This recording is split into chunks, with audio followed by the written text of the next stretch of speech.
वाहिगुरु साहिब जियो तेरे कवन कवन गुण कैठ गावा तू साहिब गुणी निधना तुमरी महिमा बरन न सकूं तू ठाकुर ऊच भगवाना हमो नानकियस्त हमो अंगर्यस्त हमो अमृतास जलो अंजन्यस्त हमो रामदासो हमो अर्जुनयस्त हमो हर गोविंदो क्रमो सुनियस्त हमो अस्त हर राय करता गुरु बदो अशकारा हमो पुष्टोरु हमो हर कृष्ण हम दे सर्वबुलंद अजय हासल पुनीत हर मुस्त मंद हम अस्त तेग बहादुर गुरु के गोविंद सिंह आमद अचूजे हम गुरु गोविंद सिंह हमो नाम किया हमो रतन जोहर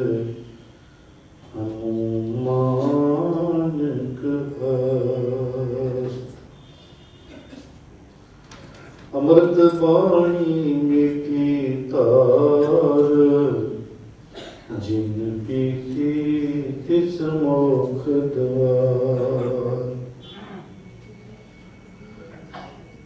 186 अंक जी 1, 8, 6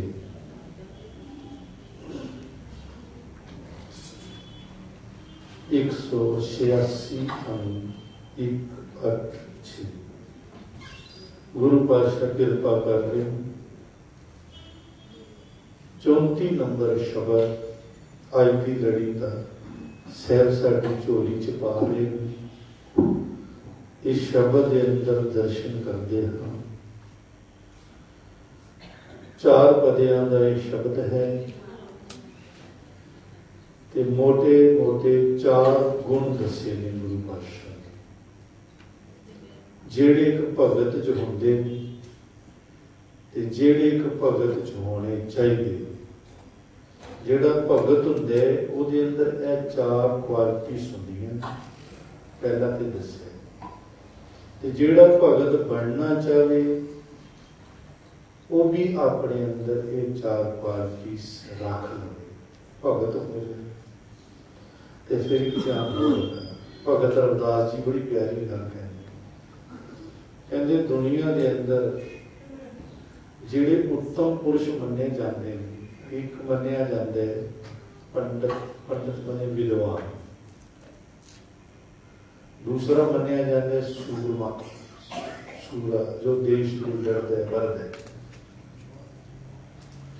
तीसरा मन्निया जाता है एक राजा जिहड़ा कि उस देश को चलाता है पूरे देश की रखवाली करता है। ये 3 बंदे बड़े उत्तम मन्ने पंडित सूरमा ते छत्रपति राजा। भगत जी कहते हैं कि इन्हां तिन्हां नालों वड्डा जिहड़ा है वो भगत होंदा है। ये भगत नालों भी छोटे होंदे ने भगत तो वड्डा कोई नहीं है। पंडित सूर छत्रपति राजा भगत बराबर और ते कोई विद्वान किन्ने को लोगों को फायदा पहुंचा सकता है वध तो वध अपनी कौम वध तो वध ओदी दुनिया में सिमलत है। ते जिहड़ा सूरम है वो भी किन्नियां नूं फायदा दे सकता खाली अपने देश में या अपनी कौम की मरेगा। एक छोटा जिहा दायरा होगा। जे मैं कहा कि ये भी मोहग्रस्त बंदा है तो ये भी कोई शान है। ये मोहग्रस्त है कि मैं खाली अपनी पृथ्वी नहीं मरना उन्होंने अपनी पृथ्वी के नाल मोह है। ये पंडित भी हुई उन्होंने भी मोह है कि मैं बस यही मेरी कौम है, इन्होंने लोगों को भी बस मैं सब कुछ समझ नहीं, उन्होंने भी मैं चलाना, वो भी वितक्रिया च प्यार है। तीसरा राजा छत्रपति राजा, छत्रपति राजा जिहड़ा है वो भी खाली अपने देश की करेगा, दूसरे के देश के फायदे वास्ते थोड़ी करेगा। अगर ओदी करके दूसरे देश को फायदा होता हो तो थोड़ी चाहेगा कि दूसरे देश को फायदा हो, कभी भी नहीं चाहेगा। बल्कि दूसरे देश को किसी गल के फायदा होता हो तो यही चाहेगा कि किसी तरीके फायदा इनू ना पहुंचे।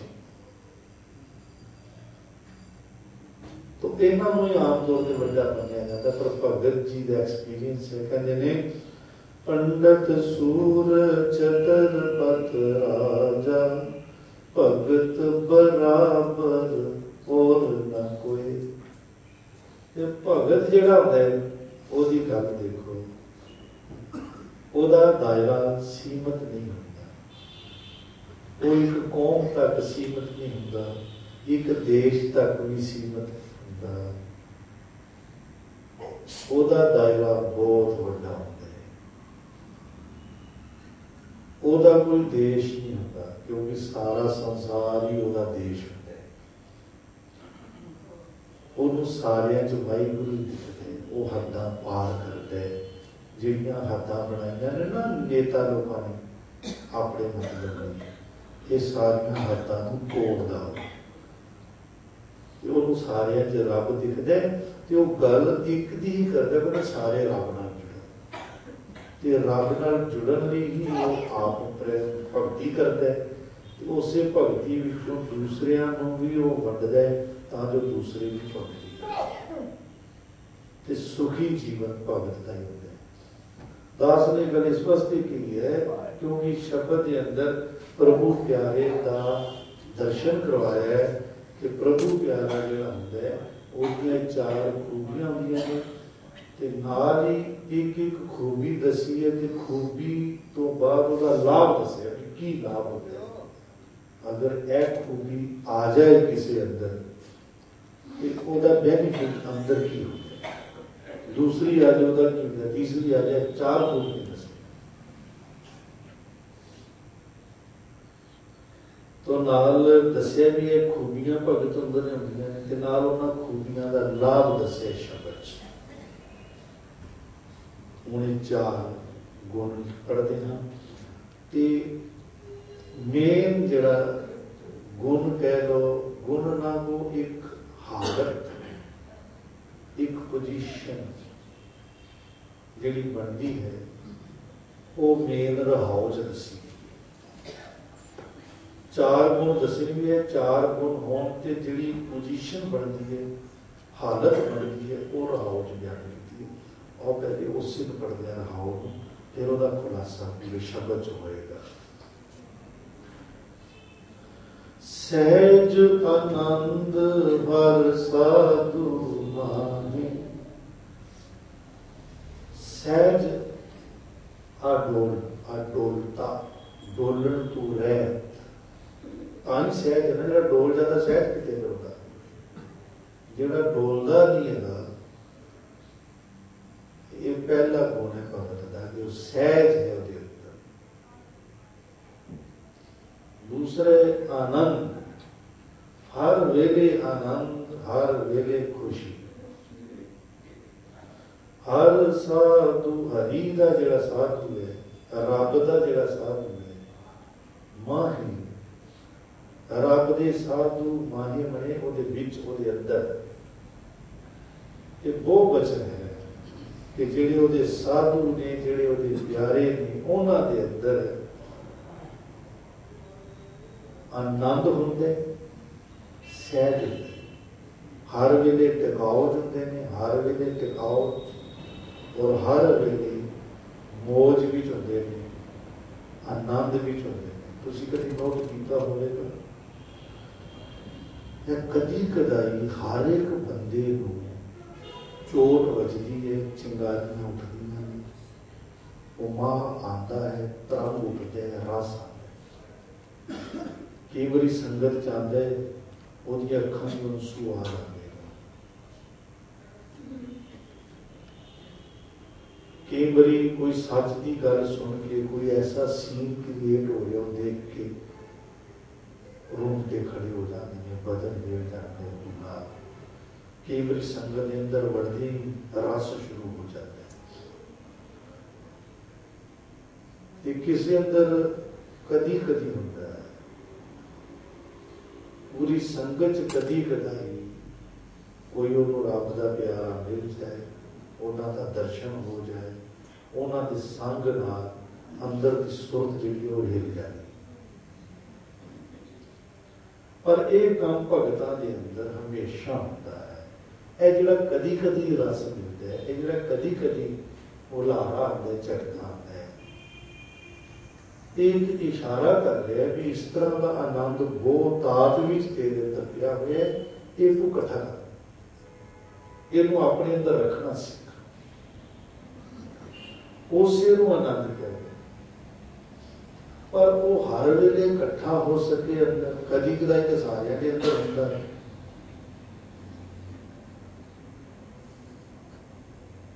ਪਰ ਹਰ ਵੇਲੇ ਤਾਂ ਹੋ ਸਕਦਾ ਹੈ ਜੇ ਸਹਿਜ ਹੋ। ਅਗਰ ਸਹਿਜ ਨਹੀਂ ਹੋਏਗਾ ਤੇ ਫਿਰ ਹਰ ਵੇਲੇ ਨਹੀਂ ਹੋ ਸਕਦਾ। ਇਸ ਵਾਸਤੇ ਸਮਝਾ ਰਿਹਾ। ਇਹ ਦੋ ਖੂਬੀਆਂ ਜਿਹੜੀਆਂ ਦਸੀਆਂ ਗਈਆਂ ਨੇ, ਮੈਨੂੰ ਇਹ ਕਹਾਂਗਾ ਕਿ ਇਹ ਦੋ ਹਾਲਤਾਂ ਨੇ। ਅਗਰ ਇੱਕ ਹਾਲਤ ਹੋਵੇ ਦੂਸਰੀ ਨਾ ਹੋਵੇ ਤੇ ਗੱਲ ਨਹੀਂ ਬਣਦੀ। ਇੱਕ ਦੂਸਰੇ ਦੇ ਨਾਲ ਜੁੜੀ ਹੁੰਦੀ, ਆਨੰਦ ਬਣਿਆ ਰਹਿੰਦਾ, ਖੁਸ਼ੀ ਰਹਿੰਦੀ ਹੈ, ਚਾਅ ਬਣਿਆ ਰਹਿੰਦਾ। ਬ੍ਰਹਮ ਗਿਆਨੀ ਪਰਉਪਕਾਰ ਉਮਾਹਾ, ਇਹ ਸਹਿਜ ਬਣਿਆ ਰਹਿੰਦਾ। ਜਿਹੜਾ ਹਰੀ ਦਾ ਸਾਧੂ ਹੈ ਉਹਦੇ ਅੰਦਰ, ਹਰੀ ਦਾ ਸਾਧੂ ਉਹ ਹੈ ਜਿਹੜਾ ਆਪਣੇ ਆਪ ਨੂੰ ਸਾਧਦਾ ਹੈ। ਇਸ ਵਾਸਤੇ ਲਫ਼ਜ਼ ਵੀ ਸਾਧੂ ਵਰਤਿਆ ਹੈ। ਹਰੀ ਦਾ ਸਾਧੂ, ਵੈਸੇ ਸਾਧੂ ਦੇ ਬੜੇ ਹੁੰਦੇ ਨੇ, ਕੱਪੜੇ ਪਾ ਕੇ ਸਾਧੂ ਬਣ ਜਾਂਦੇ ਨੇ। ਹਰੀ ਦਾ ਸਾਧੂ ਕਿਹਾ ਗਿਆ ਜਿਹੜਾ ਮਨ ਨੂੰ ਠੀਕ ਕਰਨ 'ਚ ਲੱਗਾ ਹੋਵੇ, ਮਨ ਨੂੰ ਸਾਧਦਾ, ਮਨ ਨੂੰ ਸਾਧਨਾ ਹੈ, ਫਿਰ ਉਹ ਅਡੋਲਤਾ ਪ੍ਰਾਪਤ ਕਰਦੇ ਔਰ ਆਨੰਦ ਵਿੱਚ ਮਸਤੀ 'ਚ ਰਹਿ ਸਕਦੇ। ਆਗਿਆਕਾਰੀ ਹਰ ਹਰ ਰਹੇ, ਉਹ ਆਗਿਆਕਾਰੀ ਹੈ, ਹੁਕਮ ਤੇ ਰਹਿਣ ਵਾਲਾ ਹੈ। ਕਿਹਦੇ ਹੁਕਮ 'ਚ? ਹਰ ਹਰ ਰਹੇ, ਹਰੀ ਰਾਜਾ ਪਰਮਾਤਮਾ ਜਿਹੜਾ ਉਹਦੇ ਅੰਦਰ ਬਾਹਰ ਹੈ, ਪਰਮਾਤਮਾ ਉਹਦੀ ਆਗਿਆ 'ਚ ਰਹਿੰਦਾ ਹੈ। ਤੇ ਉਹਦੀ ਆਗਿਆ 'ਚ ਰਹਿਣ ਨਾਲ ਹੀ ਆਨੰਦ ਤੇ ਸਹਿਜ ਬਣਿਆ ਰਹਿੰਦੇ। ਇਹਨੂੰ ਨੋਟ ਕਰਨਾ ਬੜਾ ਗਹਿਰਾ ਲੱਗਦਾ। ਉਹਦੀ ਆਗਿਆ 'ਚ ਰਹਿਣ ਨਾਲ ਹੀ ਮਨ ਦੀ ਸਾਧਨਾ ਹੈ। ਉਹਦੀ ਆਗਿਆ 'ਚ ਰਹਿਣੇ ਤੇ ਸਾਧਨਾ ਦਾ ਫਰਕ ਕੀ ਹੈ? ਸਾਡਾ ਫਰਕ ਇਹ ਹੈ ਨਾ ਕਿ ਉਹਦੀ ਆਗਿਆ 'ਚ ਰਹੀਏ। ਮਨੁੱਖ ਦਾ ਸਹੀ ਕੰਮ ਕੀ ਹੈ ਜੀਵਨ ਦਾ ਜਿਹੜਾ ਉਹਨੇ ਕਰਨਾ ਹੈ, ਉਹ ਪਰਮਾਤਮਾ ਦੀ ਆਗਿਆ 'ਚ ਰਹੇ। ਤੇ ਕਹਿੰਦੇ ਰੱਬ ਜੀ ਦੀ ਹਰੀ ਰਾਏ ਦੀ ਉਹ ਆਗਿਆ 'ਚ ਰਹਿੰਦਾ, ਇਹ ਸਾਧਨਾ ਕਰਦਾ, ਇਸ ਲਈ ਉਹ ਸਾਧੂ ਹੈ। ਇਹ ਕਹਿੰਦੇ ਉਹ ਜਿਸ ਲਈ ਆਗਿਆ 'ਚ ਰਹਿੰਦਾ ਹੈ ਤੇ ਉਹ ਸਾਧੂ ਕਹਿਲਾਉਂਦਾ ਹੈ, ਸਾਧੂ ਮੰਨਿਆ ਜਾਂਦਾ ਹੈ। ਉਹ ਕਹਿੰਦਾ ਨਹੀਂ ਹੈ ਕਿ ਮੈਂ ਸਾਧੂ ਕਹਿਲਾਉਂਦਾ, ਮਤਲਬ ਉਹ ਮੰਨਿਆ ਜਾਂਦਾ ਹੈ ਕਿ ਮੈਂ ਸਾਧੂ, ਰੱਬ ਦੀ ਨਿਗਾਹ 'ਚ ਉਹ ਸਾਧੂ ਹੈ। ਤੇ ਉਸ ਦੀ ਨਿਸ਼ਾਨੀ ਹੋਏਗੀ ਕਿ ਉਹਦੇ ਅੰਦਰ ਸਹਿਜ ਹੋਏਗਾ, ਉਹਦੇ ਅੰਦਰ ਆਨੰਦ ਹੋਏਗਾ। ਇਹ ਹੈ ਸ਼ਬਦ ਦਾ ਰਹਾਉ। ਹੁਣ ਇਸੇ ਰਹਾਉ ਨੂੰ ਪੂਰੇ ਸ਼ਬਦ ਵਿੱਚ ਖੋਲਦੇ ਨੇ। ਫਿਰ ਰੱਬ ਦੀ ਆਗਿਆ 'ਚ ਕਿੱਦਾਂ ਰਿਹਾ ਜਾਏ ਜੀ? ਜਿਵੇਂ ਮੈਂ ਇਹ ਕਹਿ ਸਕਦਾ ਮੈਂ ਆਪਣੇ ਬੋਸ ਦੀ ਆਗਿਆ 'ਚ ਰਹਾਂ, ਫਲਾਣਾ ਮੇਰਾ ਬੋਸ ਹੈ, ਬੋਸ ਵੀ ਦਿਸਦਾ ਪਿਆ, ਉਹ ਜੋ ਬੋਲਦਾ ਪਿਆ ਉਹ ਵੀ ਸੁਣਾਈ ਦਿੰਦਾ ਪਿਆ, ਦਿਖਾਈ ਦਿੰਦਾ ਪਿਆ, ਮੈਂ ਉਹਦੀ ਆਗਿਆ 'ਚ ਰਹਿਣਾ। ਰੱਬ ਦੀ ਆਗਿਆ 'ਚ ਕਿੰਨਾ ਰਿਹਾ ਜਾਏ? ਇਹ ਇੱਕ ਪਾਣੀ ਇਹਦਾ ਹੀ ਦਰਸ਼ਨ ਕਰਾ ਰਹੇ ਨੇ। ਇਹਦੇ ਹੀ 4 ਪੁਆਇੰਟ ਦੱਸ ਰਹੇ ਨੇ ਮਹਾਰਾਜ ਕਿ ਰੱਬ ਦੀ ਆਗਿਆ 'ਚ ਕਿਵੇਂ ਰਿਹਾ ਜਾਏ। ਰੱਬ ਕੋਈ ਇਸ ਤਰ੍ਹਾਂ ਦੇ ਹੈ ਨਹੀਂ ਕਿ ਅਸੀਂ ਕਹਿ ਦਈਏ ਕਿ ਫਲਾਣੀ ਜਗ੍ਹਾ ਬੈਠਾ ਹੋਇਆ ਹੈ ਤੇ ਉਹਦੇ ਅੱਗੇ ਜਾ ਕੇ ਮੈਂ ਮੱਥਾ ਟੇਕ ਲਵਾਂ ਤਾਂ ਉਹ ਮੈਨੂੰ ਦੱਸ ਦੇਗਾ ਜੀ ਇੰਝ ਤੂੰ ਮੇਰੀ ਆਗਿਆ 'ਚ ਰਹਿਣਾ, ਤੇ ਮੈਂ ਉਹਦੀ ਆਗਿਆ 'ਚ ਰਹਿਣਾ ਸ਼ੁਰੂ ਕਰ ਦਿੱਤਾ ਤੇ ਮੈਨੂੰ ਮਾਫ ਵੀ ਕਰ ਦੇਣਾ ਜੀ। कोई ये भी ना समझे कि मैं श्री गुरु ग्रंथ साहब जी को मत्था टेक दिता है तो मैं रब की आज्ञा च आ गया या मैं गुरु की आज्ञा च आ गया, ये भी मतलब नहीं है। उन्हें का मतलब ये नहीं कि मत्था टेकना गलत है, कि जो मत्था टेकना कुछ मिलता नहीं, मैं ये नहीं कह रहा। मत्था टेकना भी बहुत बड़ा कर्म है, गुरु अगे सजदा करना एक निमरत है, गुरु की होंद को मनना, नहीं मत्था टेक रहे ना। मत्था क्यों टेक रहे हो कि गुरु की होंद को मन रहे, जब को तो मन के मत्था नहीं टेक रहा, मन करने से किसी का भी मत्था नहीं टेक रहा। पर ये तो तैयारी है कि पहले तन टेके तो फिर मन टेके, मन टेकते तो मत्था टेकते तो पता नहीं की कुछ हो जाता है। अजे साडे मन ने एक बार भी गुरु को मत्था नहीं टेकिया है, अजे तो सिर्फ देखा देखी है, यहाँ थोड़ा जा यकीन भी है कि टेकना चाहिए, ये बड़ी अच्छी गल है। पर मत्था टेकना मन का भी कोई इतना एहसान नहीं, मन का मत्था टेकना सचमुच टफ है, बहुत औखा है। कोई कोई टेक किसी किसी को टेकना। खैर जो शब्द में गल चल रही है वह आज्ञाकारी, रब का आज्ञाकारी होना है। और रब कोई कहानी किस्सा नहीं है, रब कोई खाली मन परचावा नहीं है। एक ने गल कर दी, दूजे ने गल सुन ली, ये तो प्रैक्टिकल जीवन है। उन्हें जो रहाओ दसिया भी वो आज्ञाकारी है, आज्ञा करना आज्ञाकारी है, रब जी की हरी राजे की आज्ञा च रहिंदा, इसलिए वो साधु यही साधना करता है, लेकिन वो आज्ञा तो बाहर नहीं करता। जे इतना पक्का हो जाता है तो फिर वो अंदर शुरू हो जाता है सहज डोलण तू रहत हो जाता है, कभी भी घबराहट उसकी दुनिया च नहीं आती, आडोल हो जाता है, फिर आनंद बनया है। नानक भगता सदा उदास। और जी बाकी पते थे इससे ना खुलासा है कि किस तरह उसकी आज्ञा च रहते हैं। वो आज्ञा पहली आज्ञा जाके दुख सुख सम कर जाते, कहते जाके मैंने जिसके अंदर दुख के सुख बराबर है, जापे मैंने जिसमें पहचान हो गई, जिन्होंने ये जापते है कि सुख दुख बराबर है, जिसका ये मन मन चुका है कि सुख दुख बराबर है। वैसे मन मनता नहीं है, सुख दुख को बराबर असं मनते हैं, नहीं मनते।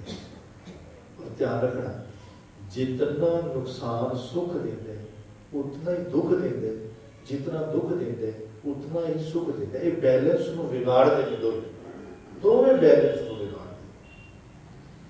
तुम देखो ना, जब खुशी होती है तो की होता है, बंदा नचन टप्पन लग पैंदा है, वो नचदा टपदा इतना पागल होता है, फिर उन्हें भी नहीं पता कि मैं 2 पैग मारे कि 4 पैग मारे कि बोतल भी बुरी हुई है। फिर कहते भी नहीं, वो मैं तो खुशी खुशी से पूरी बोतल ही पी गया, मतलब खुशी से पता ही नहीं चला, पूरी बोतल ही पी गई, पागल हो गया चला। तो सुख भी बैलेंस बिगाड़ता है, दुख भी तुम देखो, दुख की अगर सीमा ना पता हो इनू कितने तक खड़ना है, अपनी सीमा को क्रॉस कर जाए दुख तो बंदा पागल हो सकता। मैं एक छोटी जी कहानी पढ़ी सी, कहते किसी बंदे की ना लाटरी मिली, बड़ा खुशी का लगा, सुख का संदेश। तो पुराने जमाने की गल है, 10 लाख की लाटरी किसी ने निकली, उन्हें कभी पैसा देखा, किसी घर वाली को पता चल गया, उन्हें नंबर देखा, इस नंबर की लाटरी निकली, बड़ी खुश है। किसी पादरी को चली गई, उन्होंने कह लगी भी इस तरह है कि मेरे घर वाले की लाटरी निकली है 10 लाख, तो मैं अगर उन्होंने दस दिता भी तेरी लाटरी 10 लाख की निकली है, तो इस सुख को बर्दाश्त कर सकेगा, मन का बैलेंस रख सकेगा या नहीं रख सकेगा, कि उन्होंने किस तरह ये दसिया जाए कोई ऐसी तरक्की हो, पादरी कहने का कोई गल नहीं। मैं बहुत सियाना वा, पढ़िया लिखिया वा, मैं आपे समझा लवा अपने तरीके नाल। शामी वो किते घर आया तो पादरी भी आ गया समझाने वास्ते, सॉरी पादरी और उसकी घर वाली, उन्होंने कहा चलो असं तरीके समझावे, इशारिया समझावे। घर वाली थोड़ी सियानी सी, उन्हें तो बर्दाश्त कर लिया सी 10 लाख दी। पादरी ने कहा भी गल है, तो एक लाटरी पाई सी ते छोटी मोटी तेरी लाटरी निकली है, उस पद्धर से नहीं निकली, जिन्नी तू चाहता सी उन्नी नहीं निकली, पर फिर भी थोड़ी मोटी तेरी लाटरी निकली। वो बंदा थोड़ा जहा खुश हो जाए, थोड़ा ही खुश होना सी, क्योंकि थोड़ी जी गल चल, थोड़ा ही खुश होना। बोलेगा अच्छा कितने की निकली है? उन्हें कहा जी तेरी लाटरी सिर्फ 2 लाख की। उन्हें कहा चलो मैं तो सोचे सी 10 लाख की निकल जाए, चलो जो 2 लाख ही है चलो 2 लाख ही सही। उन्हें कहा एक गल दस, अगर तेरी लाटरी मैं कहूँ कि 4 लाख की निकली है तो तू की करेगा? और खुश है, और खुश है। देखो एकदम खुश होना और आसपास का होना फर्क है। एक एक्सपेरिमेंट किया किसी साइंसदान ने, उन्हें की किया कि पानी गर्म करके 2 मिनट के बीच पा दिया। जो मिनट के बीच पा के तो गर्म पानी च बन गया। मुड़ के उन्हें उतों ही मिनट के लिया, जितों 2 मिनट लिया उतों 2 होर लिया। उन्हें की किया कि पहला जो पानी से थोड़ा जहा गर्म किया, ज़्यादा वो मिनट पाए, मिनट नहीं पाए, थोड़ा टाइम हो रखा। फिर उस टैंपरेचर का पानी जोड़ा सी उन्हें थोड़ा जहा होर टैंपरेचर लगता, थोड़ा जहा होर गर्म किया। फिर मिनट को चुकी वो पाए, वो भी सेट कर। उस तो बाद उन्हें आस्ता आस्ता करके पानी बहुत गर्म करता, उस बहुत गर्म पानी फिर वही मिनट पाते। फिर उन्होंने कुछ नहीं होया। वो हैरान हो गया कि बंदे की भी यही हालत है। अगर इन्हें एकदम कोई चीज बर्दाश्त करनी पै जाए तो बड़ा मुश्किल हो जाता है।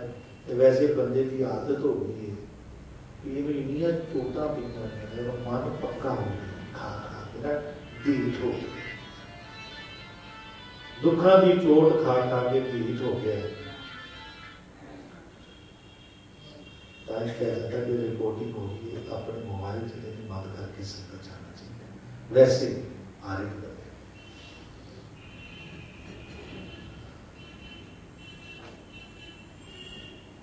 तो जिस तरह वो मेंढक उसके असर को कबूल रहने, तो मैं कह रही सी कि उन्हें कहा भी जे तेरी वाइफ जो 4 लाख निकलती तू की करता, मैं करता होगा। वो फिर आस पास का बदलना शुरू हो। उन्हें कहा तेरी 6 लाख की निकलती, फिर उन्हें कहा कुछ और मैं कर लेना, काम बताता कि मैं थोड़ा इधर लगा देता, थोड़ा इधर लगा देता। उन्हें कहा अच्छा सज्जना जी तेरी 8 लाख की निकले फिर तू की करेगा? वो मन बढ़ा रहे हैं, वो मन बढ़ता गया। 8 लाख के होर खुशी करता गया, कबूल कर गया। लास्ट में उन्हें कहा अच्छा सजना ही दस दे भी जे तेरी 10 लाख की निकलती तो तू की करता? और खुशी के बर्दाश्त कर चुका है। उन्हें कहा भी जे मेरी 10 लाख की निकल गई ना तो मैं 5 लाख पादरी तेनों दे देगा जी, कह ना 5 लाख तेनों दे देगा। वो पादरी उत्थे कश खा के गिर गया, बेहोश हो गया, मर गया। क्या सी बेचारा समझा और अपना ही वो भोग पै गया। दोनों बेचारों की पता सी उल्ट हो जाना, मैनू ही कह रहा है मेरा भी इतना बैलेंस है कि नहीं है। यहाँ बीमा की खतरे गया तो समझा वो बैलेंस बनाता उन्हें, पर अपनी जिसने गल आई तो सस्ती गल हो। गुरु साहब समझाते हैं कि सानू दोवें हालत एक जैसा है, सुख ते दुख। सुख दुख शरीरक तल ते आते हैं, कोई गल नहीं, पर इसका असर मन से नहीं होना चाहिए। बाहर के किसी सुख के दुख का, अंदर के मैं सुख दुख की गल नहीं कर रहा। अंदर का सुख दुख गल है, वो सुख दुख है रब तो विछड़ना दुख है, रब के नाल जुड़ना सुख है, ਉਹਦੀ ਗੱਲ नहीं कर रहा। अंदर का सुख तो समझ रहे, पर जो बाहर के सुख दुख है, कुछ मिल गया कि उन्होंने सुख मान लिया, कुछ चला गया कि उन्होंने दुख मान लिया, किसी ने वाह वाह कर दी सुख मान लिया, किसी ने कुछ कह देता तो दुख मान लिया, किसी ने उस्तत कर दी दुख मान लिया, किसी ने निंदा कह कर दी दुख मान लिया, उस्तत कर दी सुख मान लिया। यह बाहर दे गए, असल सुख दुख है ही नहीं, ये बंदे ने बना लेते, ਜਿਹੜੇ बना लेते ने ਇਹਦੀ ਗੱਲ ਚੱਲ ਰਹੀ है। मान लो साड़ी कोई बेइज्जती करता, असं बेइज्जती मनते ही नहीं, तो दुख बेकार है। दुख जो लगेगा जब असं मनना नहीं, वो भी असं कितनी बड़ी मात्रा च मनते पे ये साढ़े ते निर्भर करता है, वो साडा बनाया हुआ दुख, वैसे है ही नहीं। अगर असं की को ना समझे कोई गल, साढ़े किहड़ा फीके उतर गए, स्टार उतर गए, कह तक की हो गया, कितने लोगों को कहा जाता, सानू भी कहता सी इस दुनिया से है, वो गल तीसरे सुख है, बंदा उन्होंने मान ले भी सुख हैगा वे तो फिर वो बन जाता है। जिहदी दुनिया सुख दुख बराबर करके चलता है, जिहड़ा जिन्हों जापदा है जां जिहड़ा मनदा है सुख दुख बराबर है, जिहड़ा मन मनदा है, मन की दुनिया इक्को जिही है, मन का बैलेंस बिगाड़ दे दोवें। ਇਹਦੇ बहुत रूप है, किसी को सज्जन मान ले, मानने मान ले, किसी को दुश्मन भी मान ले, सज्जन मानेगा तो दुश्मन भी मानेगा, जबकि ਉਹਦੇ ਚ ਵੀ ਰੱਖ ਉਹਦੇ ਚ ਵੀ ਰੱਖ ਤੇ ਉਹਨੂੰ ਸੱਜਣ ਤੇ ਉਹਨੂੰ ਦੁਸ਼ਮਨ ਕਰ ਦੁਸ਼ਮਨ। तो सहब थे कहने कि जाके दुख सुख सम कर जापै, ताको काड़ा कहाँ गया है, ਉਹਨੂੰ फिर काड़ा किथे बिगाड़ना है। काड़े का तो कुड़ते रहना, हर वेले झूठते रहना, बेचैन रहना, कहते उत्थे बेचैनी का जिहदी दुनिया च सुख दुख बराबर है, ਉਹਨੂੰ बेचैनी आई से ਉਹਦਾ मन का बैलेंस बिगड़ता नहीं है। मन का बैलेंस उन्होंने का बिगड़ता है ਜਿਹੜੇ ਕਹਿੰਦੇ ਨੇ कि ਹੁਣ मैं कुछ प्राप्त कर लिया कि वो चला ना जाए, ਤੇ ਜਿਹੜਾ ਰੱਬ ਦਾ ਪਿਆਰ ਕਹਿੰਦਾ ਕਿ ਤੇਰੇ ਚ ਕੀ ਹੋ ਗਿਆ, ਪ੍ਰਾਪਤ ਕਿਹਨੇ ਕੀਤਾ, ਉਹਨੇ ਕੀਤਾ ਹੈ, ਮੈਂ ਕੁਛ ਨਹੀਂ, ਜੇ ਚਲਾ ਜਾਏਗਾ ਤੇ ਉਹਦਾ ਹੀ ਜਾਏਗਾ, ਮੇਰਾ ਕੀ ਜਾਏਗਾ, ਮੈਂ ਵੀ ਉਹੀ ਹੈਗਾ, मैं भी ਉਹਦਾ ਹੀ ਰੂਪ ਹਾਂ, ਆ ਗਿਆ ਤਾਂ ਵੀ ਉਹੀ ਹੈਗਾ, ਨਾ ਚਲਾ ਗਿਆ ਤਾਂ ਉਹੀ ਹੈਗਾ। इस तरह जींदे ने जेड़े जब सुख दुख दोवां नूं कबूल लवे बंदा, ते जां सुख दुख दोवां नूं छड़ दे, एक नहीं मिलेगा, दोवें जां छड्डने पैणगे जां कबूल करने, दोवां लई तैयार रहे जां दोवां नूं छड़ दे। ओदी दुनिया च काड़ा नहीं। अगले पद च जाके अचिंत वसे मन आए, जिसके अंदर अचिंत चिंता तो रहत परमात्मा, परमात्मा को चिंता नहीं है ना, अचिंत है, वो अचिंत जिदे मन च वसे, भाव के जिदे अंदर उसकी याद वसे, जिन्हों रब चेते आए, ते रब चेते किनू आंदा, जिहदा मन का बैलेंस ना बिगड़े, बाहर दी चीज़ों को देख के जिदे मन का बैलेंस बिगड़े तो रब किथे चेते आना। कहते अचिंत प्रभु आके वसदा, ताको चिंता कतहु नहीं, ओनू चिंता कोई नहीं। अचिंत परमात्मा जो अंदर वसेगा तो अपना सुभाव दे दिंदा, जैसा रब हैगा, जदों उसदी याद अंदर आती है ना तो उसदा सुभाव भी अंदर, इसी वास्ते कहा जाता है कि किसी होर की याद अंदर ना लियाओ, क्योंकि जिसकी याद अंदर आती है वो अपना असर छड़ जाता। कोई दुनियावी चीज की याद अंदर लिया, उसका असर अंदर सोना चाहिए होता है, उदा की आकृति अंदर बनती है, उदा का सुभाव अंदर बनता है। ते रब तो बिना सब मैले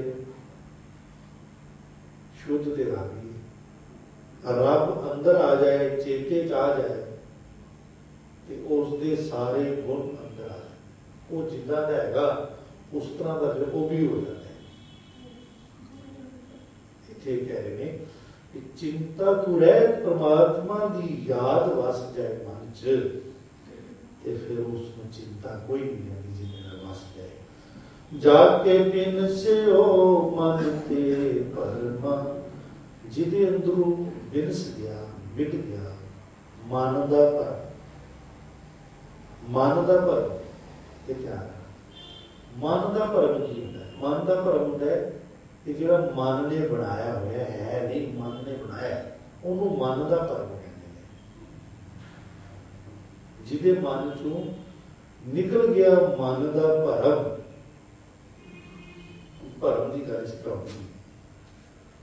जिस तरह मैं किते जा रहा, मेरे रस्ते अंधेरा है, एक रस्सी गई हुई, मैंने सप दिखाई दी। एक्चुअली वो सप नहीं है, पर अंधेरा होने कारण वो मैंने सप दिखाई दी, तो मैं रुक जाना, सबर नहीं करता। जा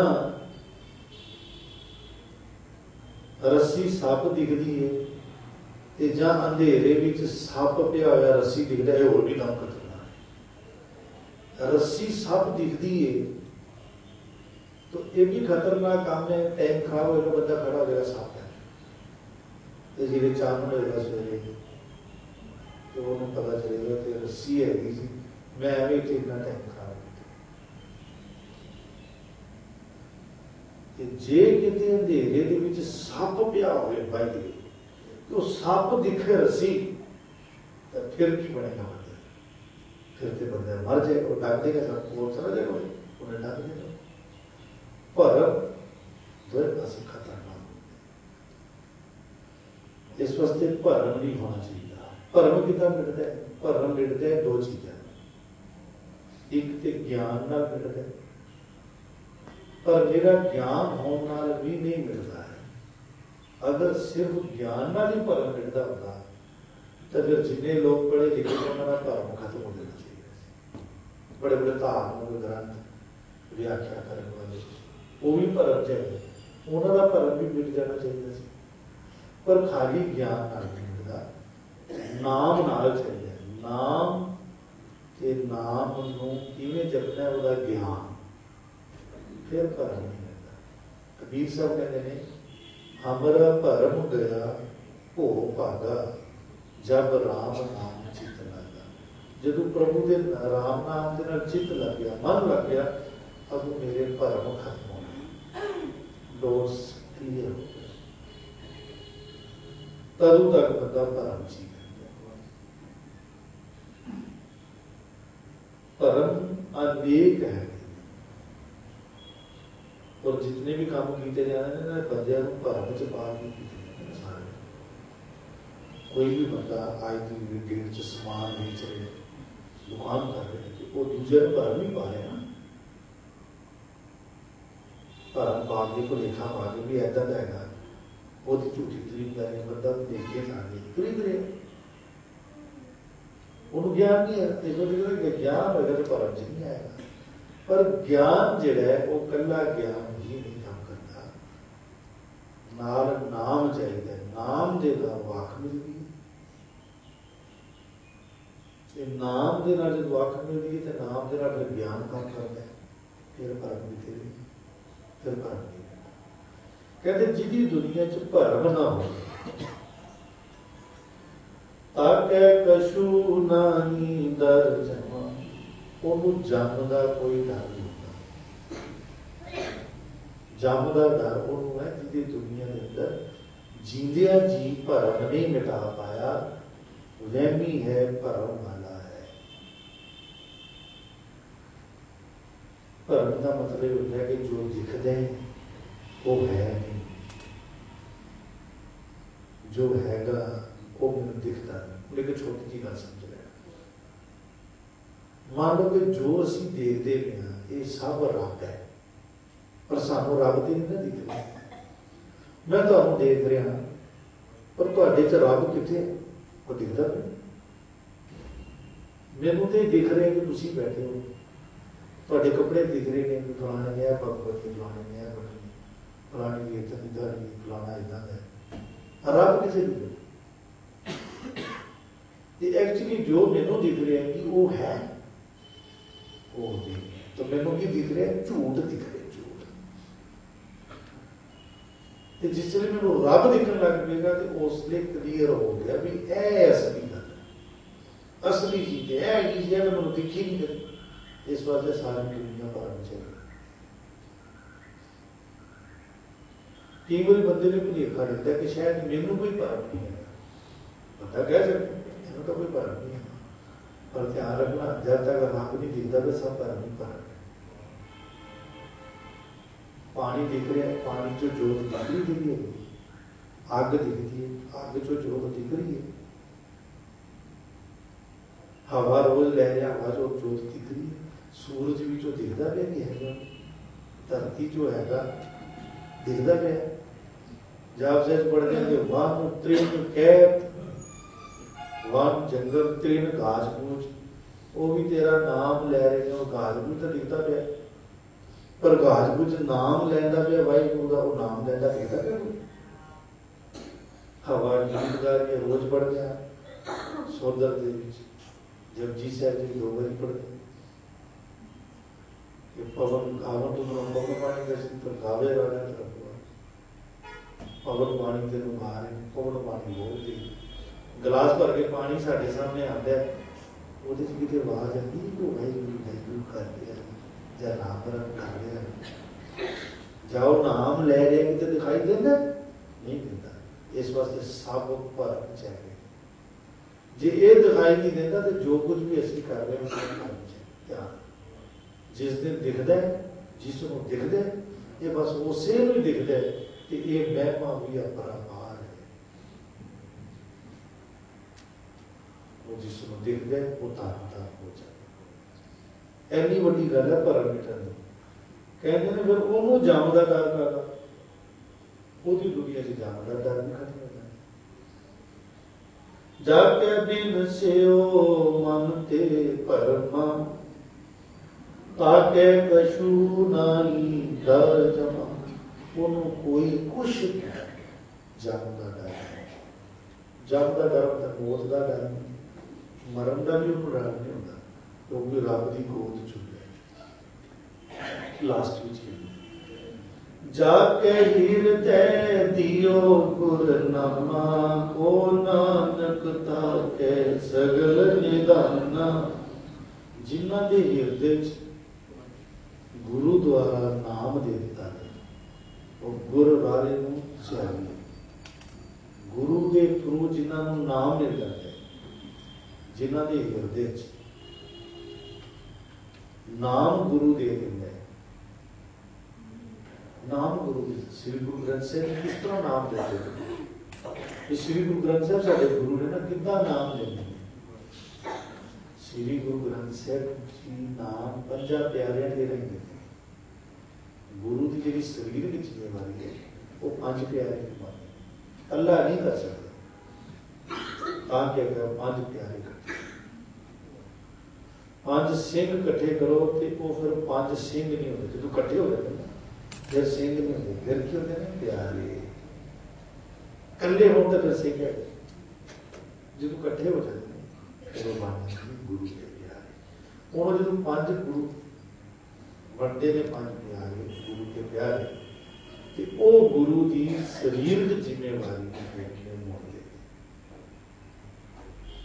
उन्होंने दे रहा है दीक्षित किया जाता है, नाम दिता जाता है।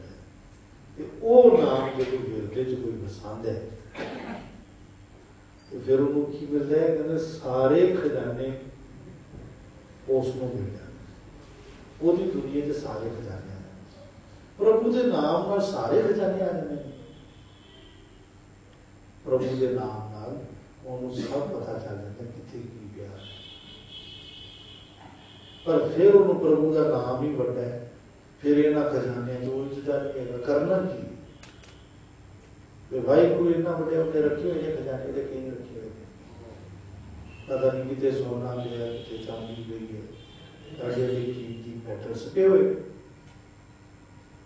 वो तो अपना देखता कि मैंने इन्नी लोड़ है जो लै लो तो बंद कर दो, बाकी खजाने वो बंद रखता है। पर यह गल नाम दे नाल होंदी है, इसलिए वो नाम ही मंगता है। और इस शब्द के अंदर दर्शन करिए, 4 गुण दसे ते नाल उन्होंने फायदे दसे कि यह भगत के अंदर होंगे और यही असीं अपने अंदर पैदा करिए तो जो भगत का रुतबा सानू मिल सके, असी भी साधु बन सकीए। तो मेन दसिया गया भी आग्याकारी का होना है कि आग्या सब तो जी वड्डी दसी होती है। पहली आग्या का चैप्टर सी कि सुख दुख बराबर, सुख दुख को बराबर बनना ये उसकी आग्या है। वो कहता जो तुम मेरे तक पहुंचना तो मेरे वर्गे बढ़ो, आप भी उस सुख दुख को बराबर नहीं ले। सुख दुख ने बनाए नहीं, पर जो अज तक सुखा दुखा च क्या होया, सुख दुख मन को छूंदे, तन की दुनिया सुख दुख बहुत कोई, पर जो मन को छूंदे नहीं तो सारा लेखा है, लेखा बढ़िया रहता है। जो बंदा आता जाता है, जो सुख दुख बराबर हो गया तो लेखा खत्म हो गया। इतना अचिंत परमात्मा अंदर आ जाएगा कि ये सब पाठ जो दसे गए हैं ये उस जीव के है ने जिसनों साधु का रुतबा मारा देना चाहते। ये कहते हैं कि ये आ गया कि मेरे भगत के अंदर भरम नहीं है, भरम को मिटांदा चले रोज, भरम क्लियर हो जाए, सब पता चले कि ज्ञान ये कह रहे, गुरु ज्ञान ये कह रहे। गुरु ज्ञान भी अपने अपने तरीके ना लोग लेंगे।